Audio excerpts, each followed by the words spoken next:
Voyons maintenant les réactions de la communauté internationale. Ce n'est pas très brillant, c'est la division qui prime. Tout le monde s'émeut, mais personne n'est d'accord sur l'attitude à adopter. Bernard Lebrun. Première faille dans le mur du silence, mais pour cela il aura fallu une incroyable succession de carnages. Ici, dans ce que l'on appelle désormais le triangle de la mort, dessiné à coups de hache et de couteau par des barbares, parmi les habitants de cette plaine de la Mitidja. Depuis le 29 septembre, date de l'ignoble massacre de Raïs, le sang de plus de 1000 victimes a coulé sur cette terre, parmi elles des femmes et des enfants surtout. Oui, le mur du silence s'est fendu, mais dans la plus grande cacophonie. C'est une situation qui est horrible et dont on ne voit pas la fin. Qu'est-ce qu'on peut faire? J'en sais rien, parce que c'est un problème de politique intérieure. La communauté internationale a l'habitude d'intervenir lorsqu'il se pose des problèmes de frontières, lorsque des pays sont agressés, etc. Mais là, c'est un problème politique intérieur. Nous avons déclaré notre horreur, notre indignation. Ça ne suffit plus. Nous devons absolument internationaliser le problème.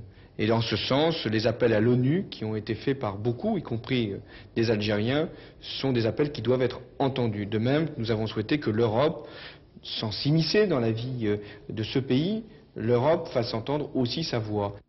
À droite, Hervé de Charette, que l'on voit ici en voyage à Alger en août 1996, a paradoxalement ce matin rejoint l'opinion officielle du Parti socialiste. Je cite, « L'Algérie, c'est la responsabilité de la communauté internationale de s'en mêler ».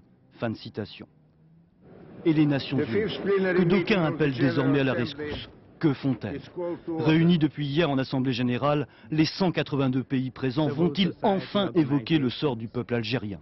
Car chose incroyable, après 5 années de crise sanglante, il faut retenir que jamais le Conseil de sécurité ne s'est saisi de cette question. Kofi Annan, le secrétaire général, s'est pour l'instant contenté de condamner, je cite, cet acte brutal de terrorisme. Tout aussi révulsé et indigné, Hubert Védrine, notre ministre des Affaires étrangères, qui se trouve lui aussi à New York, a refusé de dire s'il rencontrerait ou non dans cet immeuble des nations plus déuni que jamais sur le sujet, le Premier ministre algérien qui se trouve sur place. Au lendemain de cette tuerie en masse, le mur est simplement fendillé. Et par respect pour ces autres grandes institutions que sont l'Union européenne, l'Organisation de l'Unité africaine ou la Ligue des États arabes, on ne s'appesantira pas sur leur immense embarras silencieux.